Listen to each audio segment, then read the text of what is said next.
Good morning. Welcome to the 2015 edition of the Lake Forest Lake Bluff Rotary Club Economic Breakfast. On behalf of the entire club, I want to thank you all for attending. My name is Brad Anderson, and it's been my privilege this year to serve as president of the Lake Forest Lake Bluff Rotary Club. Before I introduce the chairman of our fundraising committee, I want to share just a little bit about what our Rotary Club is all about. We're a group of about 70 members, both men and women, who come together each week to meet and share ideas about how we can make a difference, not only in the communities we live in, but around the world. Our club was founded in 1959, and our members are all respected leaders in local businesses, civic organizations, or community organizations. Monies raised from today's events will help us fund a variety of charities. I'll just mention two of them. This past year, our members raised money to purchase nearly 700 winter coats for needy children in communities in North Chicago, Waukegan, Highwood, but also here in Lake Forest and Lake Bluff. These much-needed coats were delivered by members to the school children in the communities we reached. We know firsthand just how much these coats were appreciated, and on days like this, they're still appreciating them. We also contribute to Rotary International, which, among other things, has partnered with the Bill and Melinda Gates Foundation to help eradicate polio around the world. This year, Rotary International has pledged an additional $34.8 million to the World Health Organization and UNICEF for polio immunizations. Those are just two small examples of the good work we do, and I encourage all of you to visit our website for additional information. Also, if you have an interest in joining our club, please let your host know, myself or our membership chairman, Jason Kaus. We'd welcome you to an upcoming meeting. Now, before we get started, please stand and join me as we recite the Pledge of Allegiance. And then please remain standing, and Thomas Dickelman, the pastor of the Community Church in Lake Forest and Lake Bluff, will have a morning prayer. I pledge allegiance to the flag of the United States of America and to the republic for which it stands, one nation, under God, indivisible, with liberty and justice for all.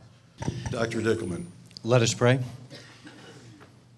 Lord, for this day, for the gift of life and for blessings beyond measure, we give you thanks.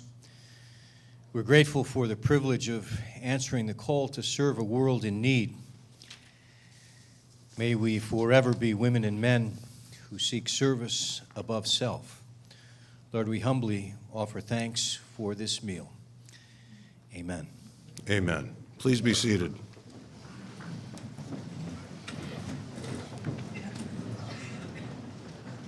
Now it's my pleasure to introduce you the chairman of our fundraising committee and the person that made this whole event possible this morning, Tim Newman. Tim, would you come up, please?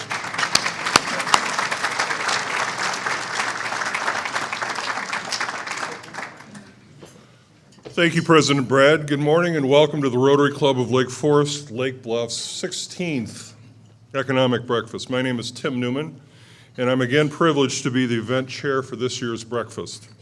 Our Rotary Club is honored to be involved with events like this that help raise funds to help the community around us. Today's breakfast is our primary fundraiser for the year. Proceeds raised today help us fund charitable activities that you've just heard about. We are in our 55th year as a club here in Lake Forest, and our club has raised over $2 million over that 55 years, which has directly benefited charities like the one you've just heard about and you'll find in your book today. Also in the book is a description of the event today and our speaker, and ads by our event sponsors. Please take the book home with you and page through it. These are local merchants and professionals who care enough to place ads and help us generate revenue for our causes. Please consider doing business with these organizations. I want to acknowledge our sponsors today and extend thanks to all of them. They are the real power behind today's fundraising efforts. Gold sponsors, Lake Forest Bank and Trust, Steve Madden and Jack Meyerhoff. Merrill Lynch, Dave Conrad, Complex Director. DeCanto, Schiller and Fleck, Carl Marcion, Managing Partner. Silver sponsors, Griffith, Grant and Lackey Realtors, Brad Anderson, Managing Partner. Lesser, Lutry, McGlynn and Howe, Rick Lesser, Managing Partner. Newman Douglas Associates of Merrill Lynch, Tim Newman and Bill Douglas. Bronze sponsors, Cool Financial Services, Larry Cool. Life Insurance Advisors, Inc., David Barkhausen. ACO Brands, Tom Tedford. And Webb Financial Group, Chris Webb. Thanks to all of our sponsors and advertisers.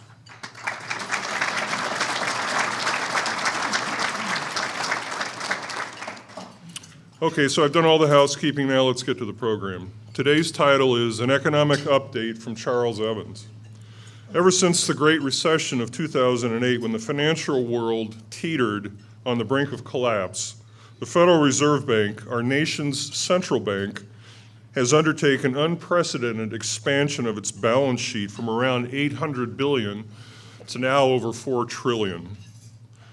This is truly unprecedented waters. Today we are joined by our speaker today, Charles Evans, President of the Federal Reserve Bank of Chicago, a position he has held since 2007. Mr. Evans is also a voting member of the Federal Open Market Committee, or FOMC, the monetary policy setting body within the Federal Reserve. We are all deeply interested in how the Federal Reserve Bank plans to normalize interest rates and its balance sheet and unwind from this unprecedented stimulus program in a still uncertain economy. Please welcome Charles Evans, President of the Chicago Federal Reserve Bank.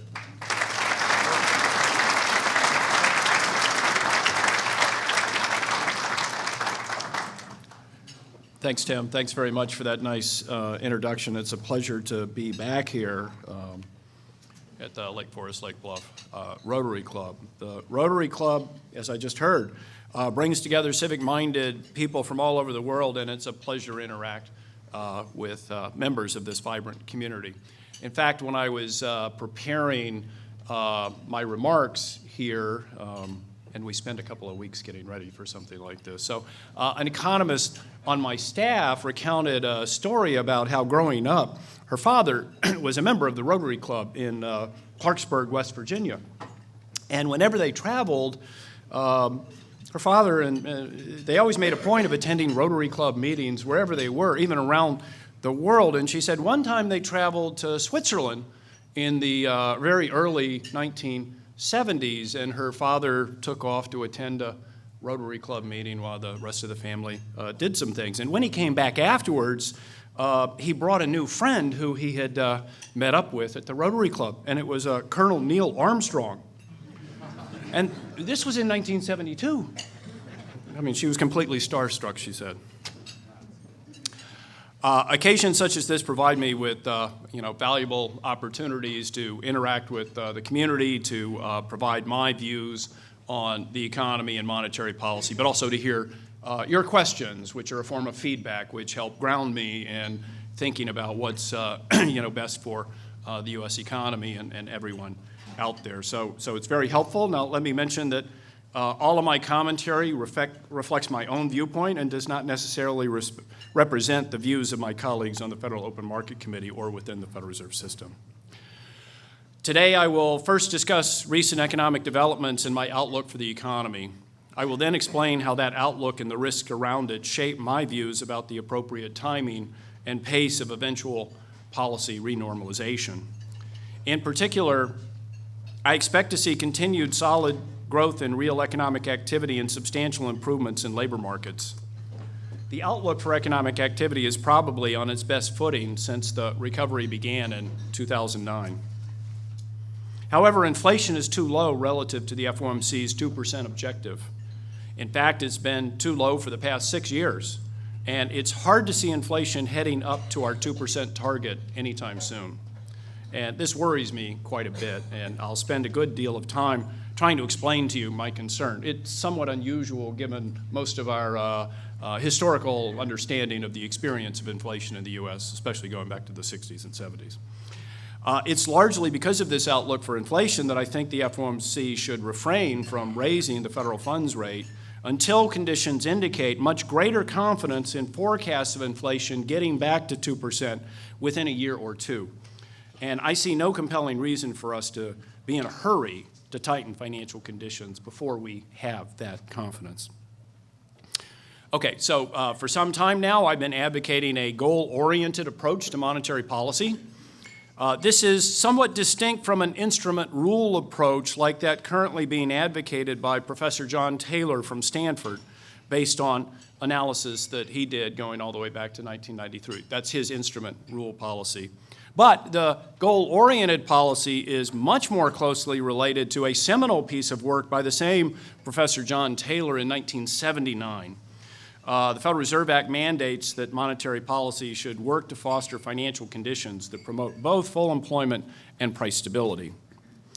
To me, this means setting our policy tools with the aim of achieving both of our goals in a reasonable amount of time, while also minimizing potential risks associated with uncertainty over the course of future economic events.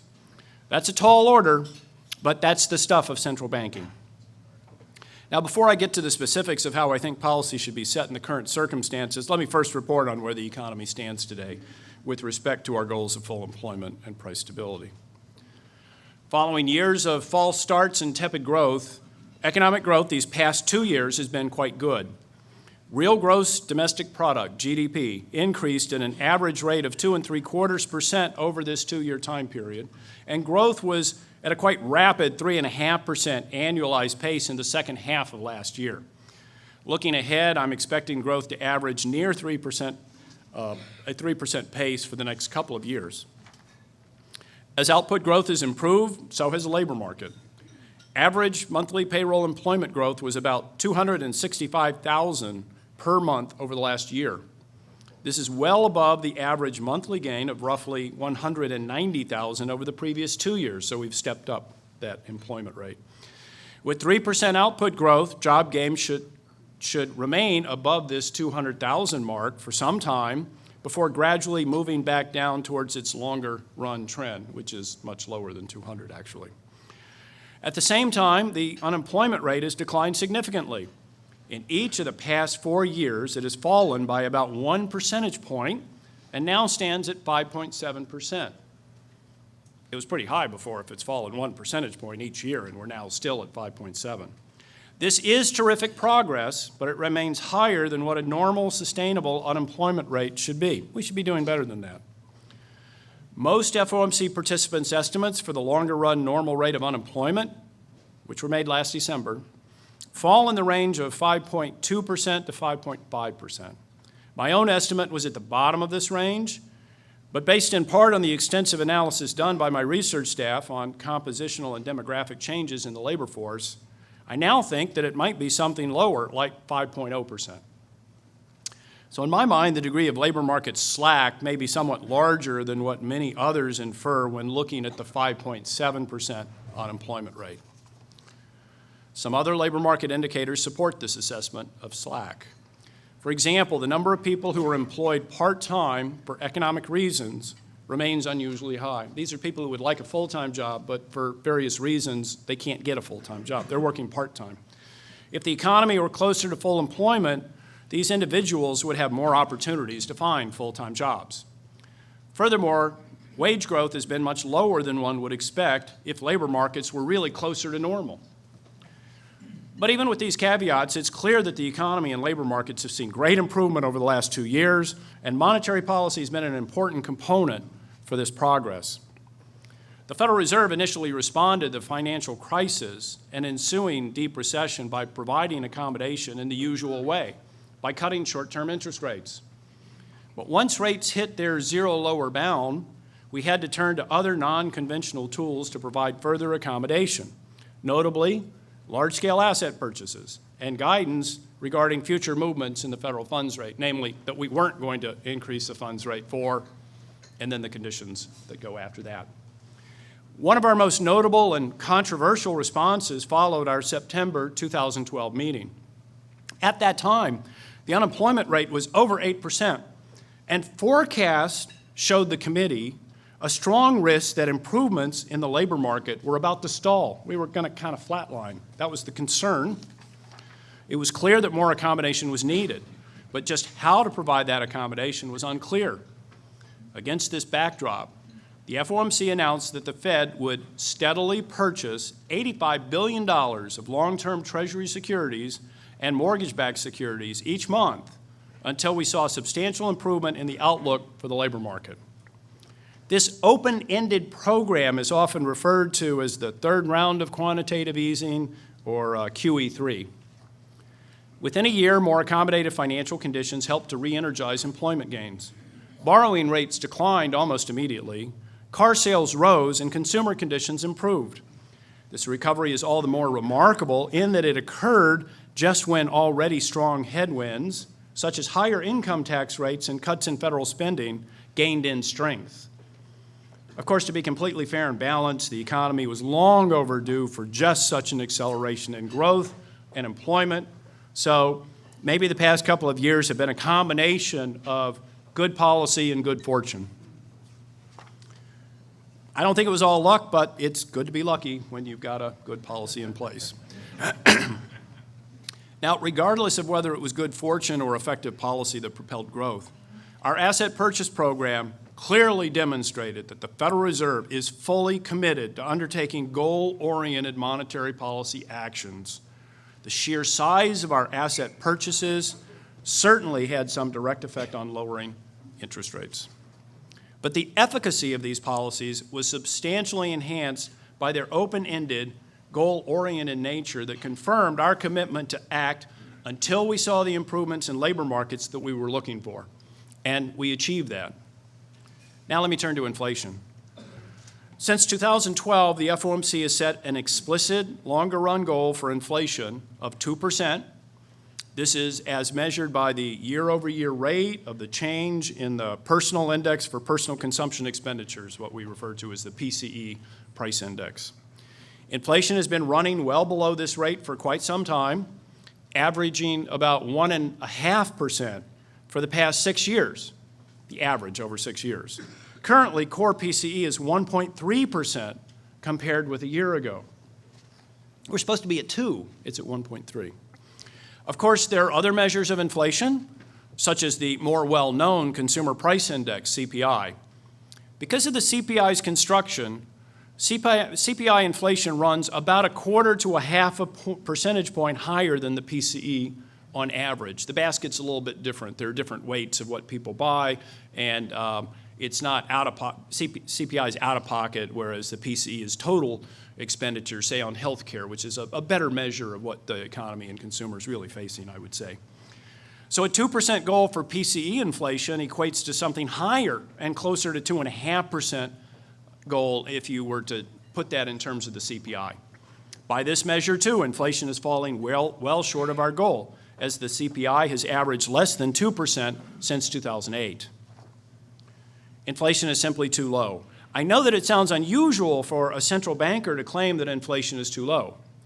And I certainly didn't expect that I would be uttering those words, especially back when I was studying economics in college in the 1970s. For anyone as old as I am, most of your mature life has occurred while hearing the refrain that inflation is too high and it needs to be lower.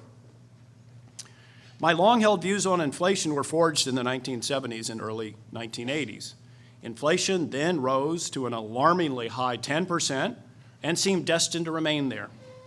Fearing that inflation was spiraling out of control, the Volcker Fed raised interest rates steeply and successfully broke the back of double-digit inflation. By the time of Volcker's departure in 1987, inflation was running about 4% a year. And let me just mention that, Paul Volcker undertook these actions as the head of the Fed, which were politically difficult.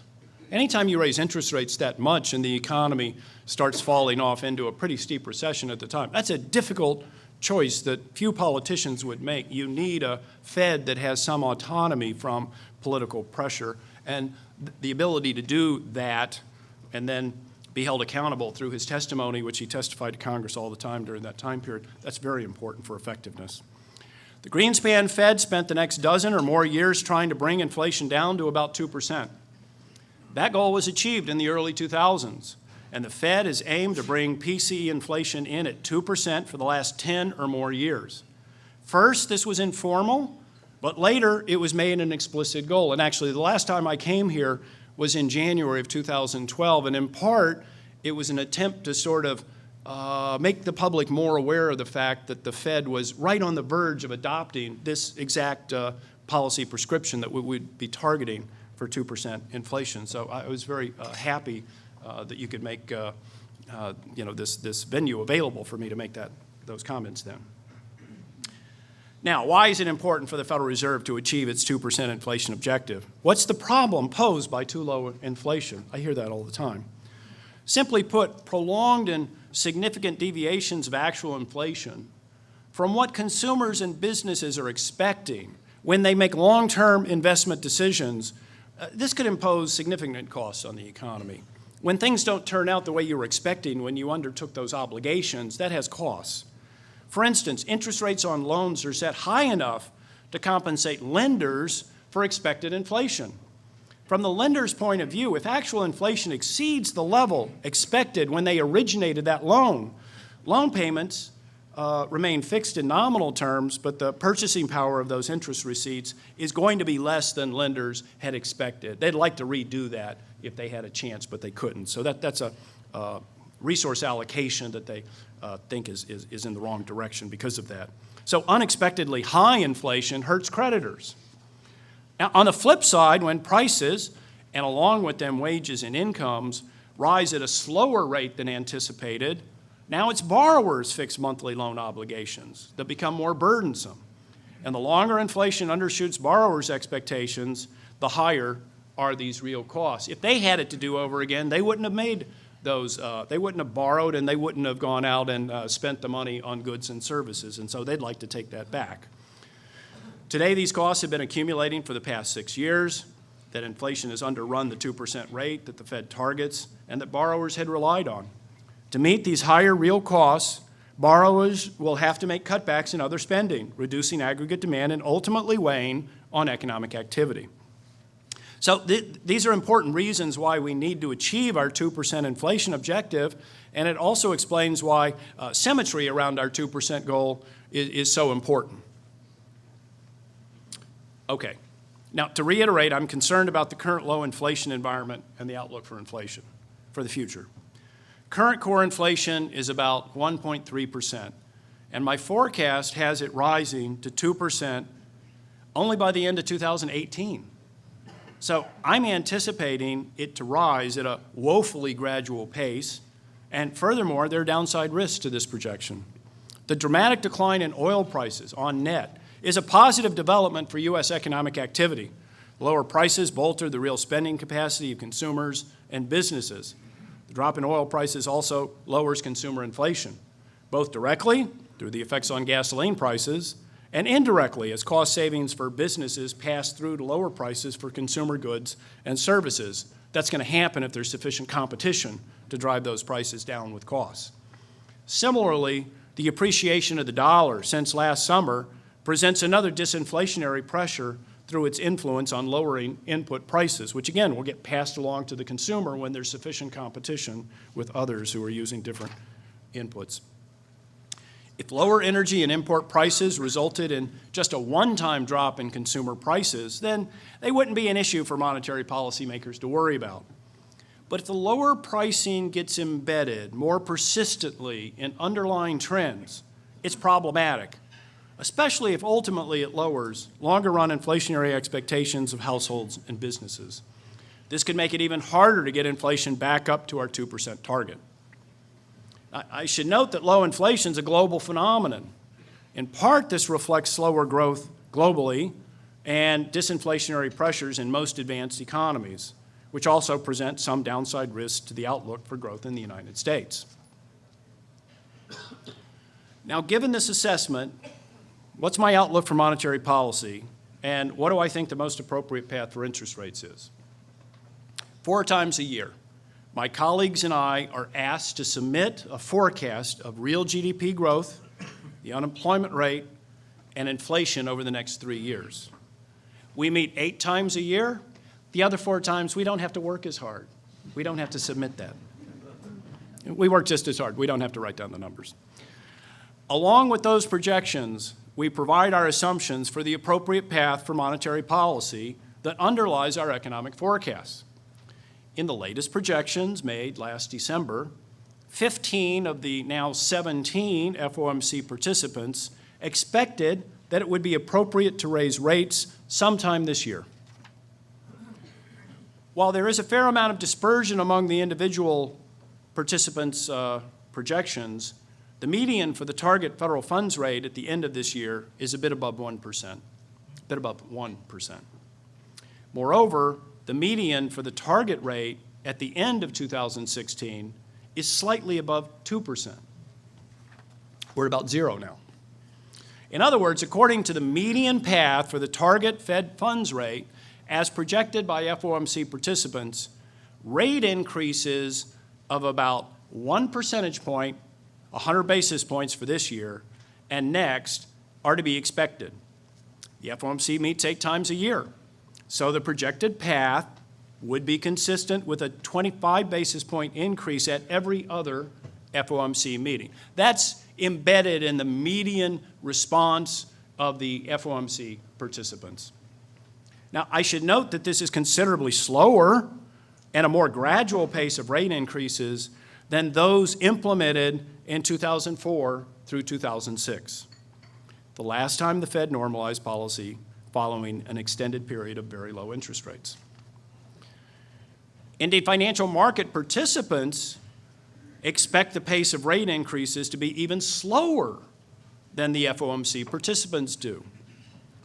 The most recent reading on market expectations puts the target rate at the end of 2016 a bit above only 1%, a full percentage point below the median FOMC forecast.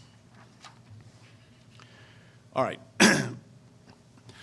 So as I've argued for some time, I think economic conditions will evolve in a way such that it will be appropriate to delay normalizing monetary policy. That is, to hold off on raising short-term rates until 2016. I'm one of the 2 that are outside of raising rates this year.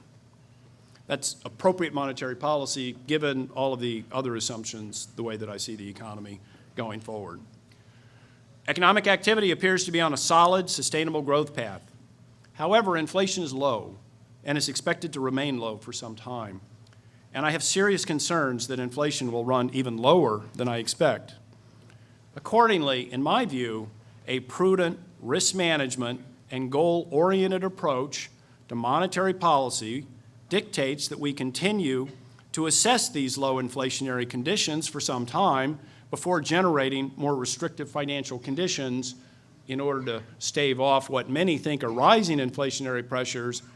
I'd like to see those rising inflationary pressures to make sure that we get them up to 2%. The risk I worry about is if we were to begin to raise rates only to learn that we have misjudged the strength of the economy. That's the risk, is that we're premature. Or suppose we were surprised by some disinflationary shock while already drifting along a low inflation path. We've already experienced one of those. The price of oil has fallen dramatically and we've had low inflation. So if we had something else happen, that would be a big challenge for meeting our inflation objective. In these cases, we would find ourselves in the extremely uncomfortable position of being forced to lower the Fed funds rate back to 0. If we'd started to raise it and then things didn't work out and we had to fall back, that would be difficult. That's a policy position that's already proved challenging for the Fed. Or if we were too timid to reverse ourselves back to 0, even though we had raised them and it wasn't appropriate to continue raising them, and then we decided not to lower them if we thought that was right, that would be difficult. We would persist with overly restrictive conditions. Now, I'm talking about risks. So one risk is that inflation continues to be low and the economy is not as strong. I always think that when you're doing risk management, you got to think about the other side of the ledger. Well, what if it doesn't turn out the way that I'm thinking? What if I'm wrong? Now consider the problem posed by waiting too long to raise rates, and subsequently inflation picking up faster than we now expect. I simply don't see high cost to this scenario.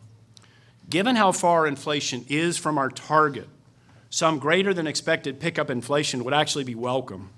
Furthermore, there's no great cost even if we were to end up with a period of inflation running moderately above 2%. It would just be the symmetric flip side of our recent below-target inflation experience, which for the last 6 years has been running under 2% by half a point on average.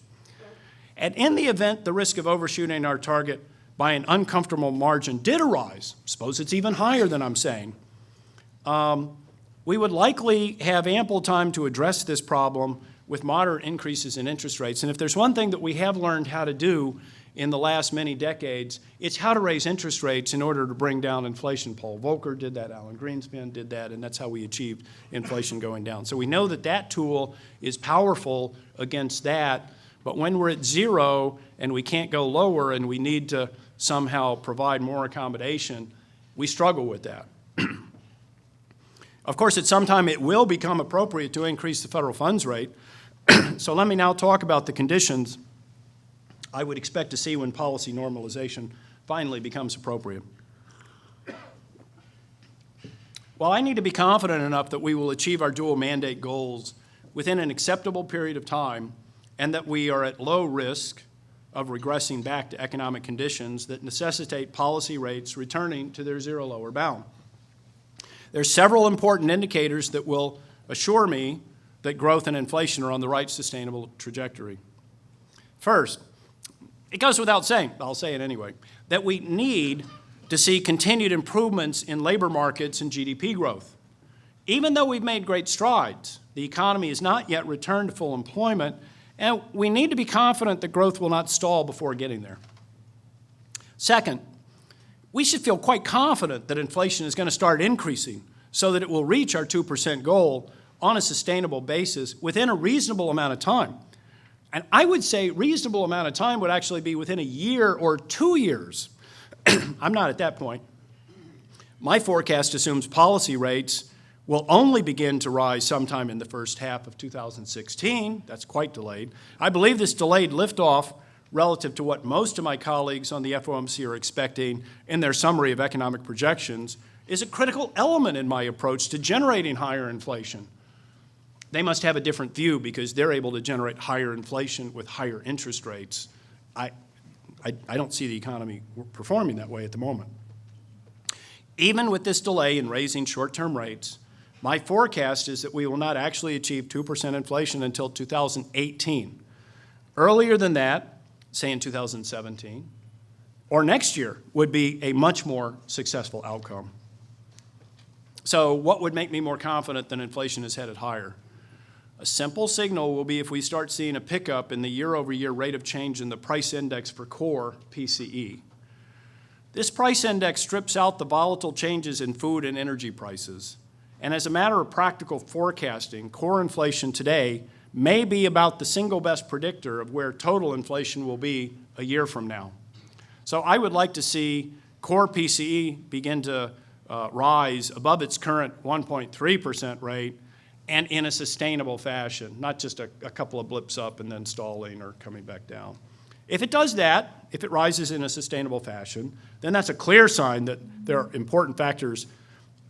If it does not do that, if it stalls out, that's a clear sign that there are important factors persistently driving down inflation.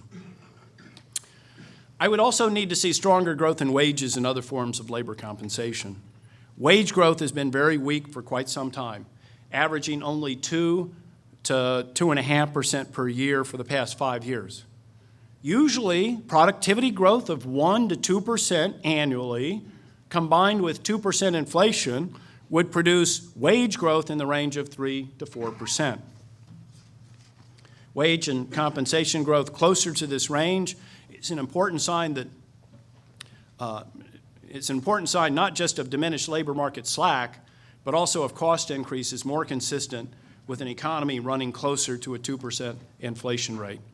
You know, another reason why wages are an important indicator is all of our intuition about why inflation is bad, when it has been bad and we've had to work hard and take tough actions to bring it down. were periods when there was a wage cost price spiral. If you think about the 70s, that was a period where prices were going up and workers demanded to be compensated to keep their cost of living from, not getting out of line. Firms were in a position where they could pass along costs, so they increased wages, increased prices, then it continued, and you didn't level out until you got to a very high number. So the wage component in really difficult inflation is a pretty common thing, and so it just makes sense that we ought to see, instead of having very low wages, we ought to have wages at least close to what their normal level should be. That is, by normal level, I mean consistent with our 2% inflation objective. The last signal I will need to see relates to measures of inflation expectations. Specifically, I need more evidence that the public and financial markets expect that inflation will be rising over the medium term in line with our 2% objective. A particular recent concern to me, the compensation financial market participants require for taking on inflation risk has been moving down dramatically. According to the Treasury Inflation Protected Securities Market, market participants are currently looking to be compensated for future CPI inflation of about 1.9%. This is a measure that you compute from the markets, which indicates what do investors need to be compensated for, not over the next 5 years, but over that second 5 years. So for years 6 through 10 ahead, if you cut that data and look at it, it looks like they need 1.9% inflation. It would be consistent with that. CPI. In PCE terms, that would be lower. This would be an expectation of about 1.5%. That's simply too low to be consistent with our longer run inflation objective of 2%. 6 to 10 years from now, we absolutely ought to be at our 2% objective, and this is saying people aren't expecting that they're going to need to be compensated for something like that. That's too low. There are a few reasons inflation compensation could be low that are not quite as insidious as what I just mentioned. Benign technical financial market considerations are one possibility. However, it could be that people are expecting inflation to be too low. Alternatively, the cost to investors of higher inflation might have fallen, and the cost of low inflation may have risen. At the moment, the data suggests market participants are concerned about low inflation outcomes. Neither depressed inflation expectations nor higher costs of inflation bode well for the outlook. So I would like to see an increase in inflation compensation over this horizon to be confident that inflation is about to start rising to our target before we begin tightening monetary policy. Okay, so let me sum up. I think we should be patient in raising interest rates.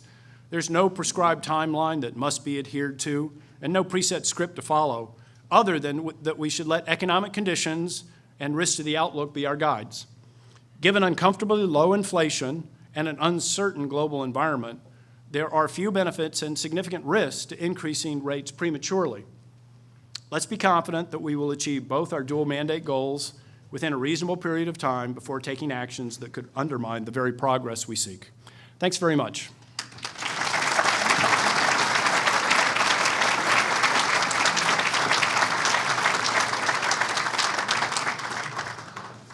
Just a program note here, we're going to have a question and answer period, and if you raise your hand or are selected for a question, please wait for the microphone to get over to you so that we can capture your question on our audio and video system that we're recording for today's event. Secondly, if you happen to be in front of one of the two speakers here, please step away from the speaker to ask your question so we don't get that feedback. Thank you. Could maybe you MC picking out the questioners? Sure, I'd be happy to. Okay. Who has a question? Yes, sir. Charlie, considering the stalled government, stalled middle class, and the geopolitical situation we're in now, what keeps you up at night? Well, my job is monetary policy, and so in terms of monetary policy, I worry about the very things that I was talking about in the speech. And, it just turns out that around the world, the whole world is experiencing low inflation pressures. When I go out and talk to people and people are worried that rising inflation is around the corner, the thing that I try to get across to people is around the world, inflation is very low. And that's a bit of a puzzle. We've got a better economy now, and you would expect inflation to start rising. So it may be the case that the U.S. is going to de-link from the rest of the world and be one of the few countries that actually experience higher inflation. In fact, inflation is domestically determined. There are global parts that, have an effect, but it's basically domestic. So certainly could work out that way. That's what theory would drive you to think carefully about. But it is the case that globally something different is happening. I'm not sure we fully understand that. So any further downside risks to the global economy, whether that be geopolitical or just the euro is a more difficult monetary union to administer with such a diverse set of countries and different objectives and ways of doing things, that they're going to struggle along for a while. China's rebalancing. Emerging market economies are heavily dependent on Asia being strong and the rest of the world. Everyone is looking for the U.S. to become a very, very strong economy because one way or another they would like to export more to us, and we need to have our own very strong domestic demand and also be able to digest those international factors. It's a challenge, and I worry about that. I think there was a question here at the Lake Forest table. Question. Would a higher minimum wage result in an increase in inflation that we would want to get to the 2% level? So it is, I haven't studied this particular proposal for this issue, but the proposal is to increase the minimum wage. Historically, when we have increased the minimum wage, I've seen many analyses that seem right to me that you find noticeable measured increases in the price indexes. There's just, no real doubt about that. Costs go up, firms are able, in many cases, not all cases, to pass along those prices, and that gets measured as a higher rate of inflation. It's not a very large increase, and whatever it is, it tends to be a one-off increase if it's only that regulatory change. Now, if that sort of kicked off a complete chain of increase in wages, then that would have a longer term. But that's not what we're talking about, because you're only going to kick off something like that if the economy can handle it, if that was just sort of a timing type of thing. So I think the answer is you would be able to measure an increase. I think it would be pretty small. I don't think it would play any role in whether or not we get to 2% or not. Question in the back? Yes, it seems to me, from my empirical observation of the macroeconomy worldwide, that we actually have a problem of excess capacity and insufficient demand. And just think about the current oil situation worldwide and that's effect on inflation. But thinking about excess capacity, insufficient demand, we've got a disequilibrium in the economy. So from a monetary standpoint, what can the Fed do to address that issue? Well, during the downturn, 2008, 2009, we had a horrific, very large recession. That's the quintessential excess capacity, inadequate demand, and we dealt with that by trying to have as accommodative monetary policy as we could. There was a fiscal stimulus as well. And then we went through, then we got to the bottom, then we had a recovery. The recovery was weak, and we kept getting hit with new shocks too, right? Europe, we found out in 2010 that Europe had challenges, and that was keeping the entire world from growing, and that wasn't pulling us up and things like that. I think we've gone through a long period where aggregate demand has not been nearly high enough in order to get the economy going, to get inflation up to 2%. I look at below target inflation with the seemingly abundant amount of monetary policy accommodation that we have in place, right? Our balance sheet, you mentioned, is over $4.5 trillion. And you would think this is wildly accommodative. But that assessment ought to be relative to our goal. And we're under our goal, so whatever we're providing, it somehow isn't enough to get us up to 2. That's in line with what your arguments are. I do think that the economy is doing better. I think there's momentum. I think that in train over the next 2 years, if things play out without additional negative shocks, that we're going to continue to grow. Unemployment's going to fall to its sustainable rate. I think that slack will be further diminished, and we will get inflation up. But it's going to take longer. These headwinds are still, in my opinion, I think it's yours, they're a bit stronger than we'd like them to be. We should be providing financial accommodation to offset them as much as we can and be monitoring for the moment when they disappear and things really take off, because we do have a lot of accommodation in place. And if the economy turns on a dime, I would love that, then that would be a time to really normalize our policy. Right here. Once rates do start to rise, what linkages do you see between like the 5 and 10-year rate? Are those still in place, or is there going to be a delay, raising short-term rates and then the longer-term rates don't follow? Yeah, so that's a particularly interesting question. When it becomes appropriate for us to increase short-term interest rates, what's the yield curve going to do? What are the longer-term interest rates going to do?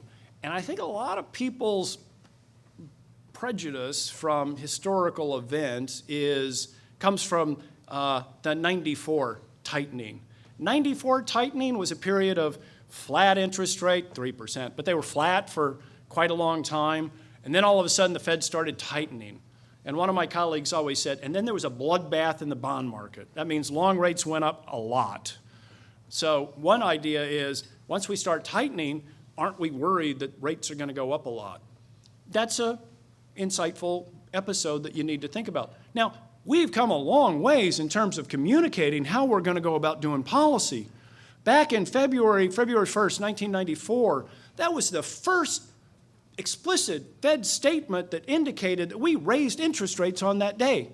Before that, the Fed would meet, and the only public pronouncement to the public after the Fed met was somebody from the press office would say, "The meeting has ended." And we didn't tell anybody what we did, which made for a nice career in the financial markets for Fed watchers who could look at what the trades were and they go, "Oh, they just raised it 25 basis points." We started announcing what it is.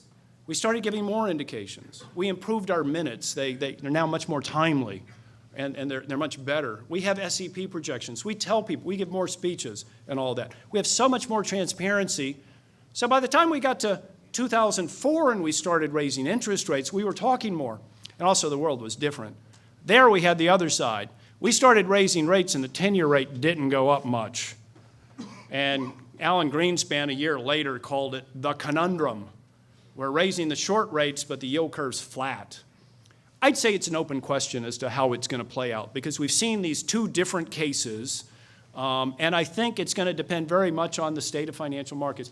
Back in 2005, Governor Bernanke coined the phrase savings glut because there was a lot of capital flowing in from emerging market economies, China, people saving who had now come upon a little higher income.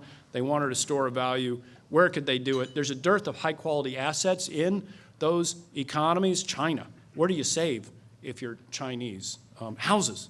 There's a dearth of high-quality assets. So treasuries, they came in, and we had a lot of capital flowing in, and that held it down. What's it going to be like once we renormalize? It's going to depend on the state of those flows and how strong we feel about the economy.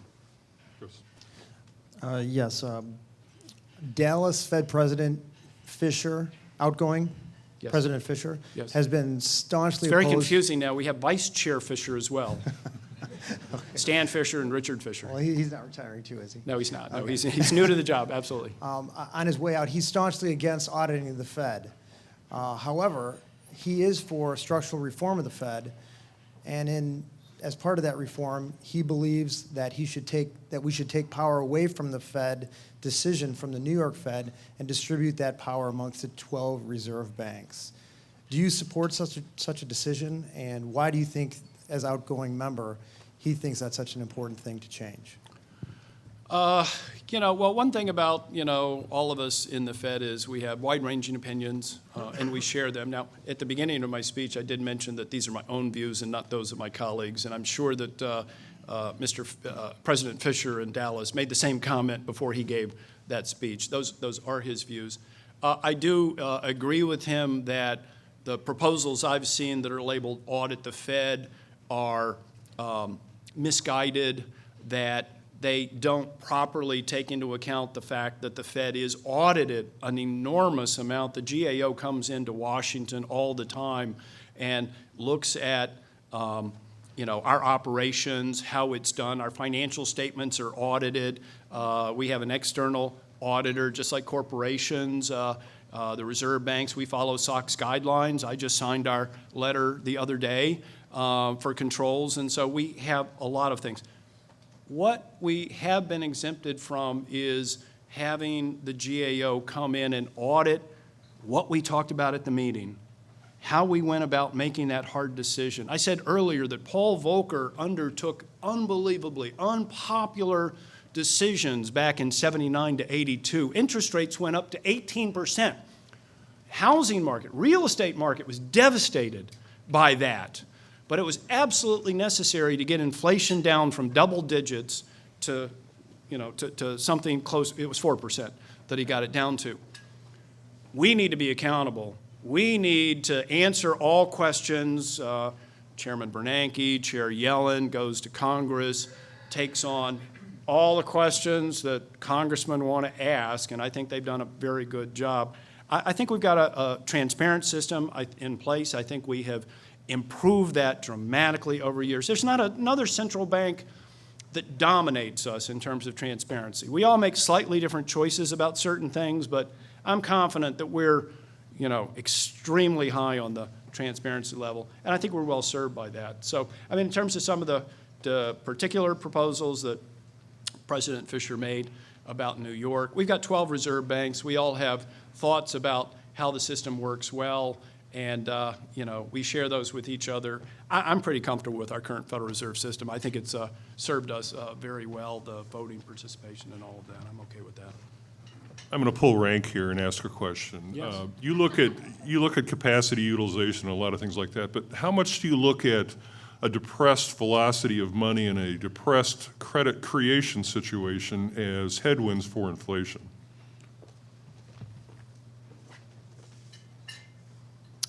Yeah, so you put two things in there. So velocity and depressed credit creation. We look at credit creation a lot. We look at, it's very important that, financial institutions, they intermediate financial assets to get them out there so that businesses can use them on the appropriate terms in order to invest and expand the economy and hire more people and increase productivity. And so credit expansion and how it's being undertaken is of first order importance, so we look at it a lot. It also is very important for assessing financial stability considerations.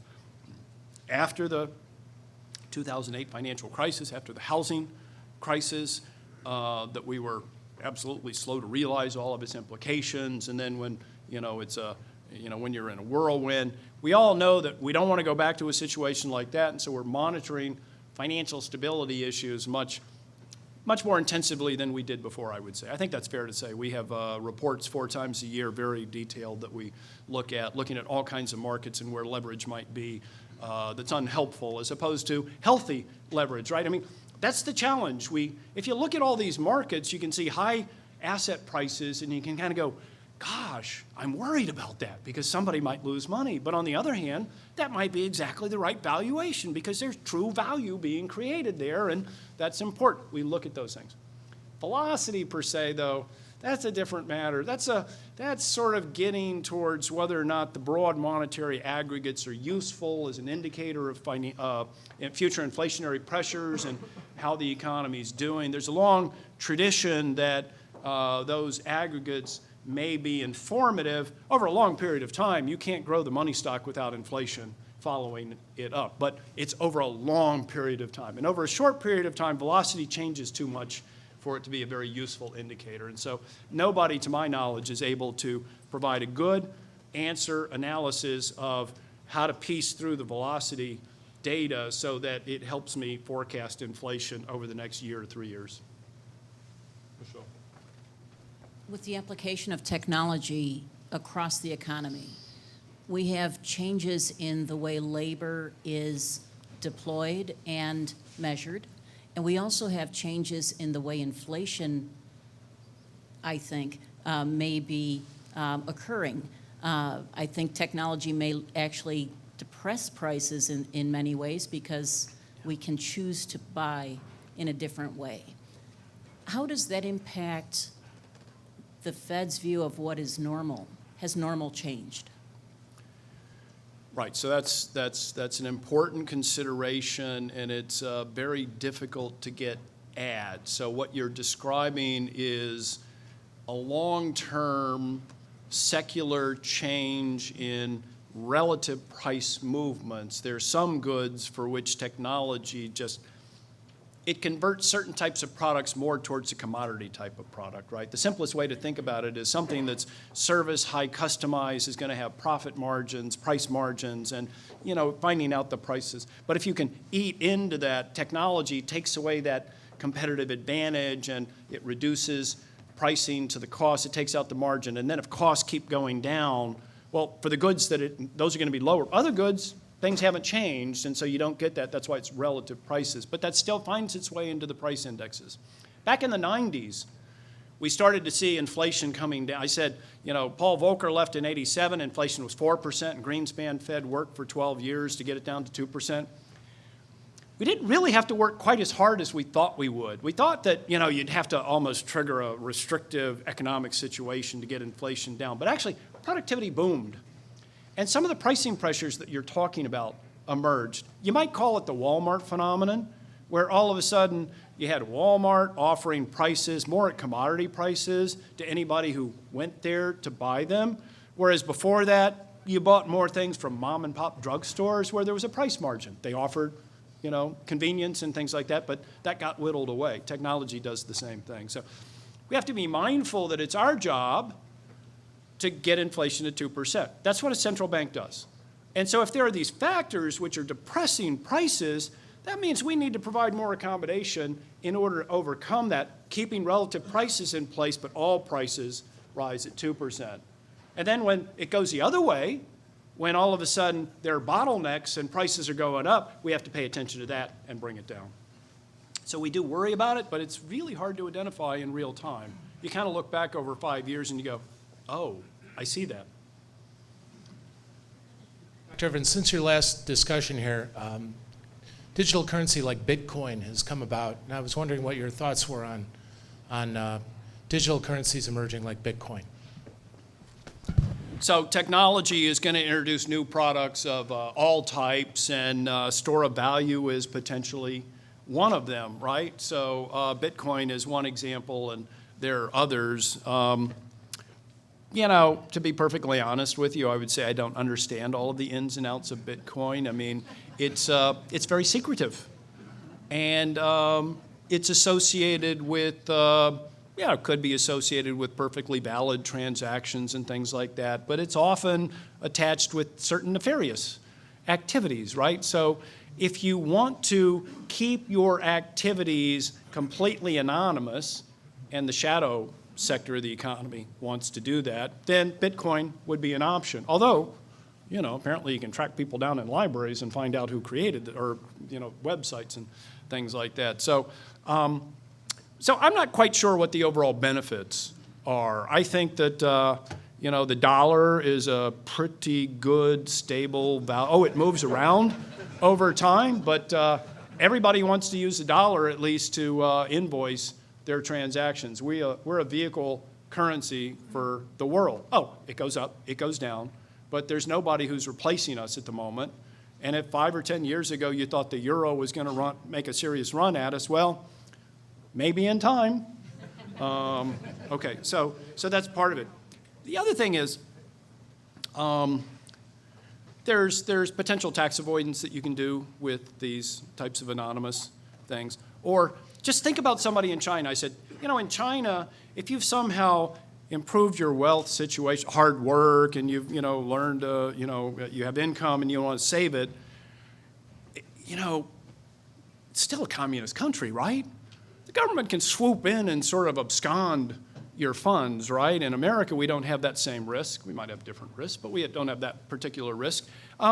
If you'd like to move it out of China, how do you do that? Because they have capital controls.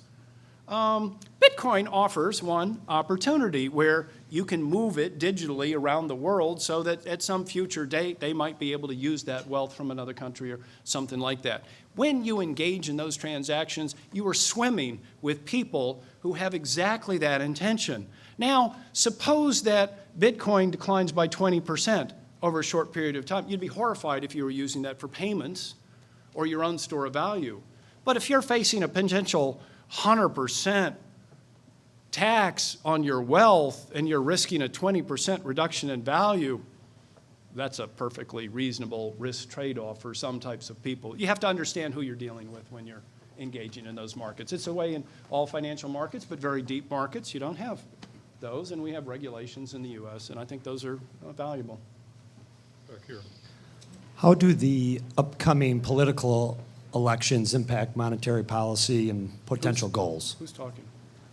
Oh, I'm sorry. Could you repeat that? I kept looking. How do the upcoming political elections impact monetary policy and goals?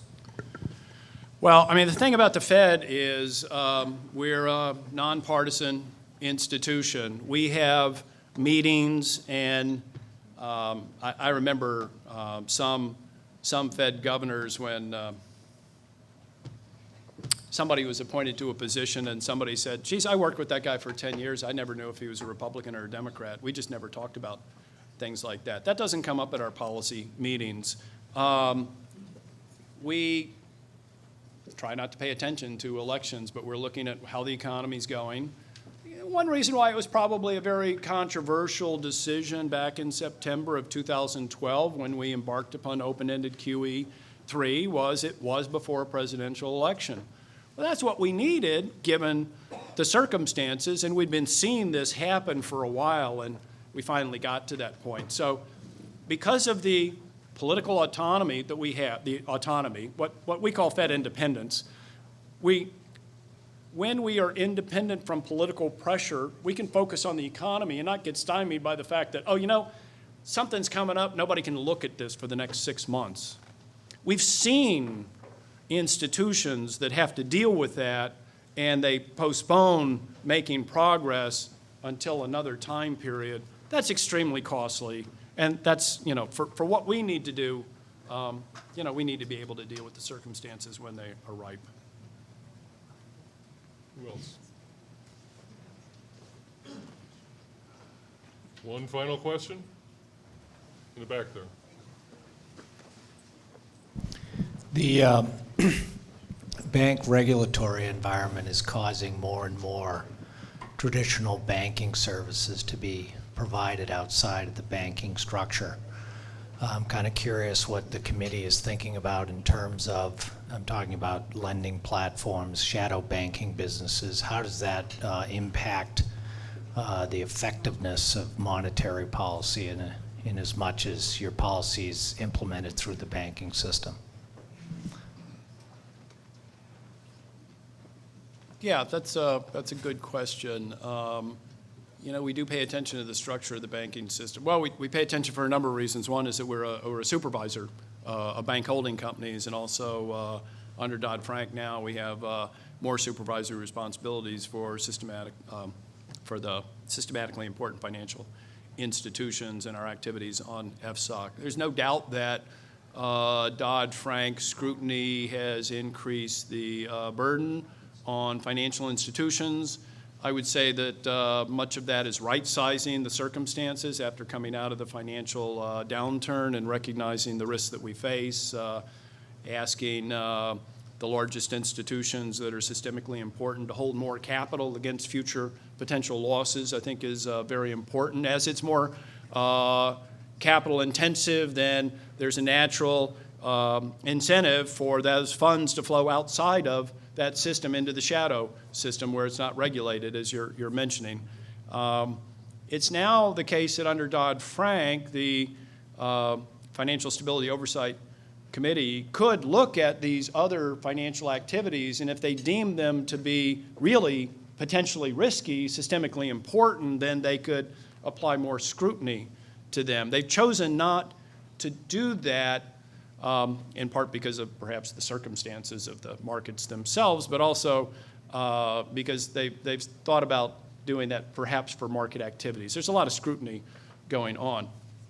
I say this as an outsider. I'm not a participant in any of that. So this is just from what things I read. That raises the cost of intermediation. There's no doubt about it. And to the extent that it increases systemic risk because people are moving in and we can't see it, then that's not a good thing. So we need to pay attention to that. I think for financial institutions that are not as large as that, there have also been additional burdens, additional capital, but also consumer compliance and Consumer Financial Protection Bureau. I'm not aware that that's moving outside of the banking system, so it's sort of like what's the right level of financial scrutiny for those institutions, and over time that'll be adjusted, I'm sure. Okay. Well, thank you, everyone, for being here today and being part of this program.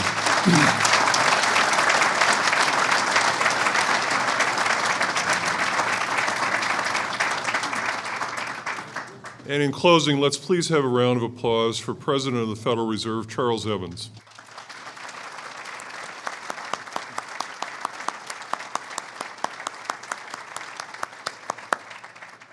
Thank you. I hope everyone has a glorious spring, and thanks again for being here today.